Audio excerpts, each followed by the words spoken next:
Você já se perguntou o que realmente acontece no cérebro de uma pessoa viciada? Neste vídeo, vou explicar como o vício se instala no cérebro e por que é tão difícil superar essa dependência.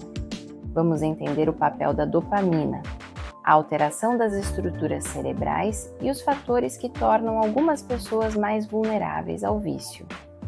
Fique até o final para entender como o cérebro pode se reabilitar e como é possível superar o vício. Desde 2021, estima-se que mais de 36 milhões de pessoas no mundo enfrentam problemas com o uso de drogas, um transtorno que afeta profundamente a vida pessoal, social e profissional. Nos casos mais graves, surge a dependência química, quando a pessoa sente uma necessidade incontrolável de consumir determinada substância, mesmo sabendo dos impactos negativos.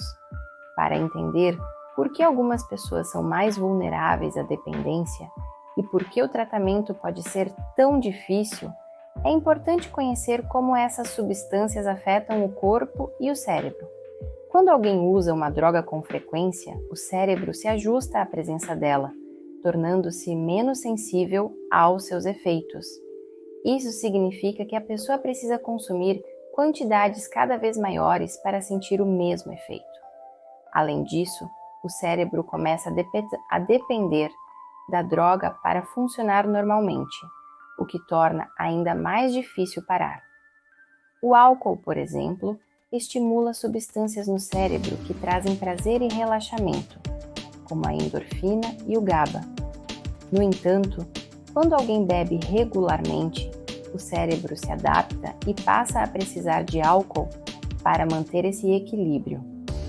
Quando a pessoa para de beber, sente sintomas desagradáveis como irritação, ansiedade, insônia e tristeza, o que pode levá-la a beber mais para aliviar esse desconforto.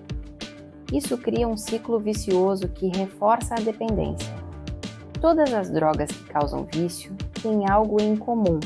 Elas alteram a liberação de dopamina, uma substância ligada à sensação de prazer. A dopamina é liberada em uma região do cérebro chamada núcleo accumbens, responsável pela motivação e pelo desejo de repetir comportamentos prazerosos, como comer e socializar. As drogas enganam esse sistema, gerando um aumento exagerado da dopamina, o que faz com que a pessoa queira usar a substância repetidamente. Com o tempo, o cérebro passa a ter dificuldade de sentir prazer de maneira natural, tornando a dependência ainda mais forte. Além disso, a dependência química modifica a estrutura do cérebro. O uso contínuo de drogas enfraquece o córtex pré-frontal, responsável pelo autocontrole e pela tomada de decisões, e fortalece partes do cérebro ligadas à impulsividade e à criação de hábitos. Isso faz com que a pessoa perca o controle sobre o próprio consumo, mesmo quando percebe os prejuízos.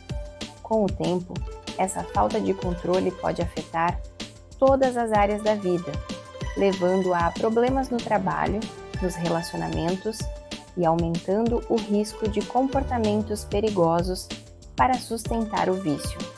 Quando a substância sai do organismo, o corpo entra em desequilíbrio, gerando sintomas de abstinência e uma vontade intensa de consumir a droga novamente. Cada substância causa sintomas diferentes. Os opioides, como heroína e morfina, por exemplo, aliviam a dor e relaxam, mas quando a pessoa para de usá-los de repente, pode sentir dores no corpo, tremores, suor excessivo e ansiedade extrema. Esses sintomas podem ser tão difíceis de suportar que muitas pessoas acabam recaindo. O potencial de uma droga para causar dependência depende de sua composição química e da forma como é consumida. Substâncias que chegam ao cérebro rapidamente, como o crack e a heroína, têm um risco maior de viciar. A heroína, por exemplo, é mais forte do que a morfina porque atravessa rapidamente a barreira do cérebro e se liga aos receptores que provocam prazer, Da mesma forma, a nicotina dos cigarros e vaporizadores chega ao cérebro em segundos, tornando esses métodos muito mais viciantes do que adesivos ou gomas de nicotina, que liberam a substância mais devagar. Embora algumas drogas sejam naturalmente mais viciantes, cada pessoa tem um nível de vulnerabilidade diferente. Essa vulnerabilidade depende de fatores genéticos e ambientais. Estudos mostram que quem viveu traumas tem transtornos como ansiedade e depressão ou começou a usar drogas cedo, corre mais risco de desenvolver dependência. O uso de substâncias antes dos 18 anos é especialmente perigoso porque o cérebro ainda está em formação e mais sensível aos efeitos das drogas. A influência da genética na dependência química ainda não é totalmente compreendida, mas já se sabe que certos genes podem aumentar ou diminuir o risco de vício.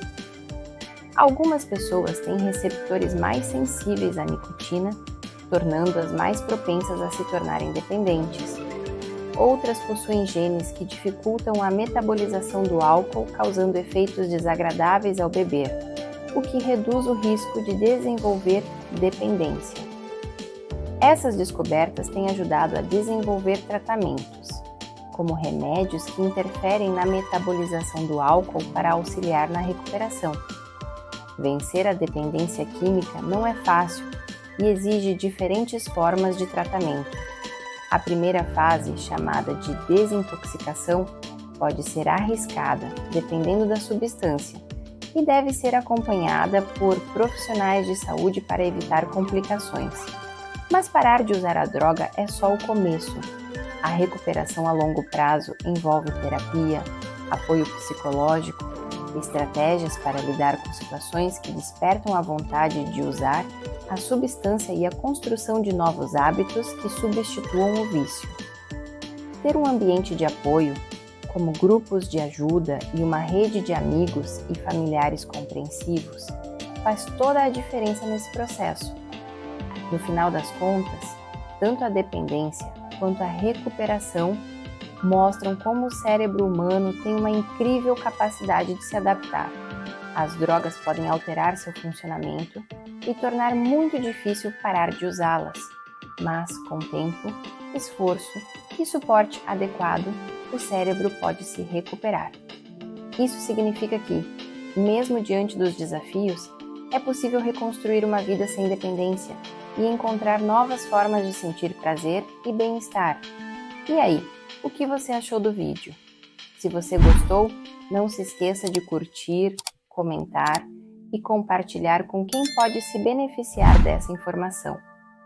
Ah, e se ainda não é inscrito, se inscreva no canal Um Passo por Vez para mais conteúdos como este.